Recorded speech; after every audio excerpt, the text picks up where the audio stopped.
جب زندہ رہیں، اور ماں باپ کے لیے دعا کرنی ہے جب ماں باپ انتقال کر جائے، ان کے لیے نماز پڑھنی ہے، ان کے لیے روزہ رکھنا ہے، قرآن کی تلاوت کرنی ہے، صدقہ خیرات کرنا ہے، ان کے لیے نفلی حج کرنا ہے، ان کے لیے نفلی قربانی دینی ہے۔ یاد رہیے انشاءاللہ نمونہ دینے کے لیے جا رہا ہوں، سننے کے لیے تیار۔ ایک پہاڑی بکرا ہوتا ہے، پہاڑ پر ہوتا ہے، پہاڑی بکرا ہوتا ہے، پہاڑ پر ہوتا ہے، ماں سے کتنی محبت کرتا ہے، باپ سے کتنی محبت کرتا ہے، نمونہ دینے کے لیے جا رہا ہوں۔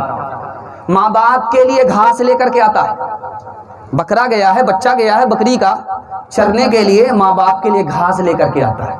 جب ماں باپ بوڑھے ہو جاتے ہیں، چبا نہیں سکتا، تو بچہ اپنے منہ میں گھاس کو چبا کر کے ماں باپ کو کھلاتا ہے۔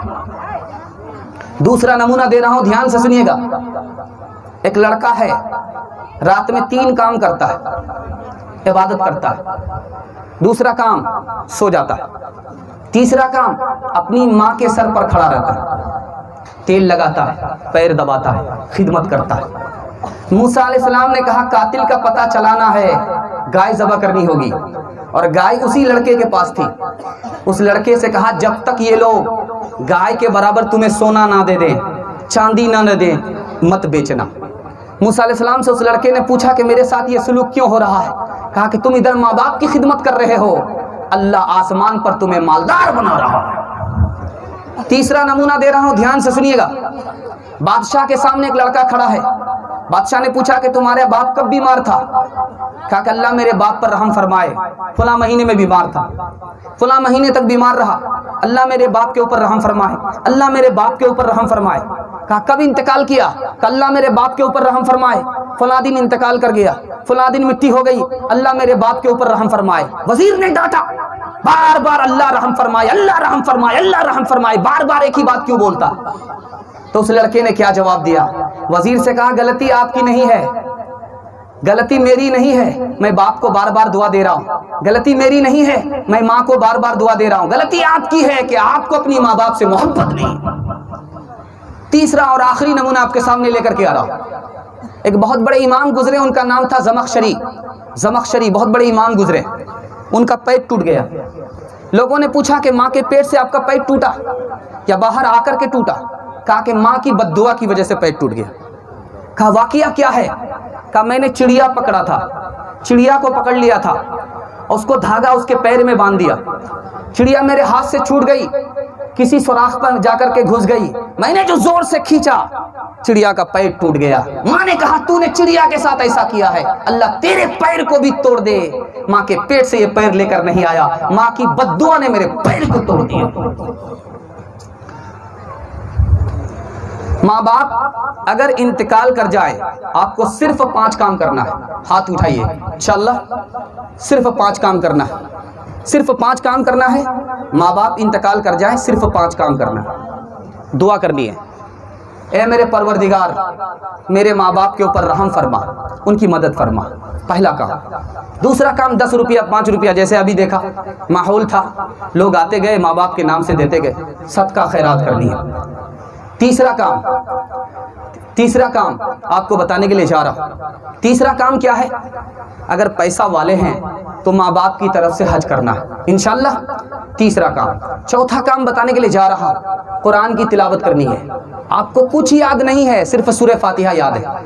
آپ نے 1 مرتبہ سورہ فاتحہ پڑھا اور گاؤں سماج کے لڑکوں نے 1000 بار قرآن ختم کیا، جو ثواب 1 مرتبہ بیٹا کو سورہ فاتحہ پڑھنے پر ملتا ہے، گاؤں کے سارے حافظوں کو نہیں ملتا، کیونکہ گاؤں سماج کے جو بیٹے ہیں وہ کرائے کے بیٹے، ان کی آنکھ میں آنسو تک نہیں ہے، کلیجہ پھٹ بھی نہیں رہا ہے، اپنے بیٹے کا کلیجہ پھٹ رہا ہے، آنکھ سے آنسو جاری ہے، ثواب اس پر ملتا ہے، ثواب اس پر نہیں ملتا۔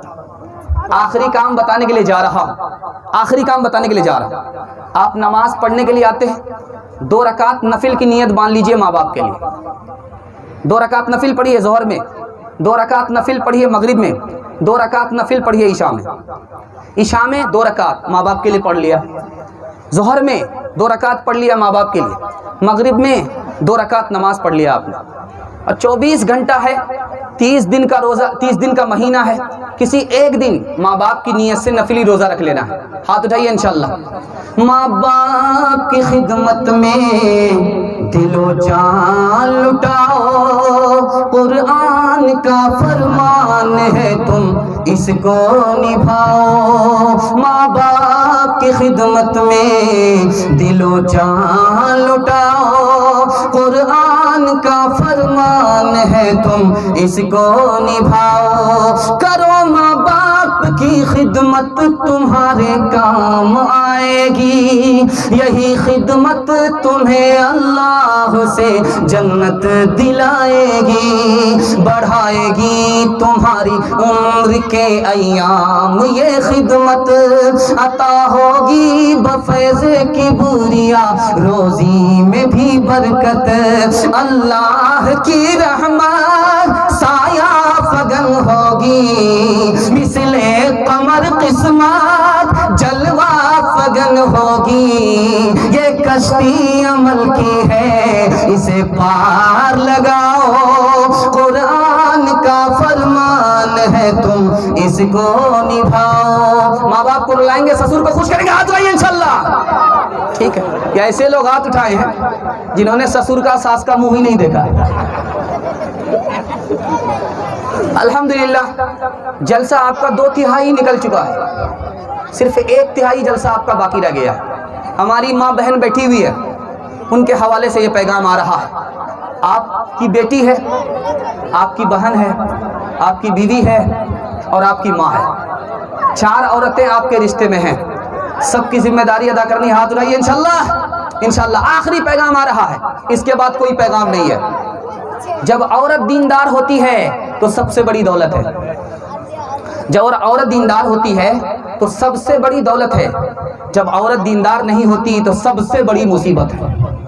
سب سے بڑی مصیبت دنیا میں عورت جب دیندار نہ ہو، سب سے بڑی دولت دنیا میں عورت ہے جب دیندار ہو۔ اس نمونے کو سننے کے لیے تیار، ایک بار اور ہاتھ اٹھائیے انشاءاللہ۔ آپ بھی سوچیں گے ہاتھ اٹھا اٹھا کر کے برا حال ہو رہا، آپ کو اس لیے کہہ رہا تاکہ آپ کو نیند کا جھٹکا تک نہ ہے۔ جو عورت دیندار نہیں ہوتی اس کی بیماری بتا رہا، وہ گالی بولتی ہے۔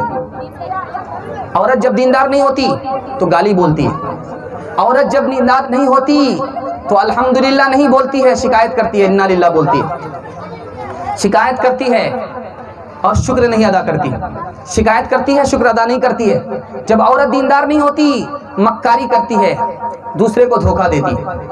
عورت جب دیندار نہیں ہوتی آنسو بہاتی ہے، دوسرے کو گنہگار بناتی ہے۔ اور جب عورت دیندار نہیں ہوتی تو جھوٹی قسم کھاتی ہے۔ جب عورت دیندار نہیں ہوتی دل میں اقرار ہوتا ہے، دل میں ہاں ہے اور زبان سے نانا کرتی ہے۔ جب عورت دیندار نہیں ہوتی دین کی قدر نہیں ہوتی، جب عورت دیندار نہیں ہوتی، ذرا دھیان دیجیے گا بھائی، ذرا دھیان دیجیے، ادھر جلسہ آپ کا نکل رہا ہے، بڑی تیزی کے ساتھ نکل رہا ہے، جلسہ نکل رہا ہے۔ جب عورت دیندار نہیں ہوتی مہمان کی قدر نہیں کرتی، دین کی قدر نہیں کرتی۔ اور ایک اہم بات بتانے کے لیے جا رہا ہوں، جب عورت دیندار نہیں ہوتی تو چگل خوری کرتی۔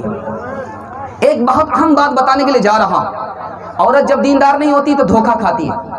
ایک لڑکا فون کر رہا ہے، میں تم سے نکاح کرنا چاہتا ہوں، میرے پاس یہ ہے، اتنا بڑا مکان ہے، میرے پاس اتنی بڑی گاڑی ہے، اتنا پیسہ ہے، میں تمہیں نیا کپڑا بھی دوں گا، میں تمہیں زیور بھی دوں گا، اور ہاتھ میں زہر لے کر کے ہے، اگر تم مجھ سے نکاح نہیں کرو گی میں زہر کھا کر کے مر جاؤں گا۔ دھوکہ دے رہا ہے، یہ دھوکہ کھا رہی ہے، دین سے بھی گئی اور دنیا سے بھی گئی۔ ایک ابابل چھوٹی چڑیا ہوتی ہے، چھوٹی چڑیا دوسری چڑیا سے کہہ رہی تھی اگر تم میری بات نہیں مانو گی تو میں سلیمان علیہ السلام کا محل تمہارے اوپر گرا دوں گا، سلیمان علیہ السلام کا محل تمہارے اوپر گرا دوں گی۔ سلیمان علیہ السلام نے سن لیا، کہا کہ اچھا، کہاں راجہ بھوج کہاں گنگوا تیلی، یہ چھوٹی سی چڑیا ہے، یہ اتنے بڑے محل کو گرا دے گی۔ سلیمان علیہ السلام نے بلایا، بلا کر کے کہا کہ تم نے ایسی بات کیوں کیا؟ تو کہا میں عاشق ہوں، اس کو دھوکہ دے رہا تھا، اور عاشق کی بات کا برا نہیں مانا جاتا ہے۔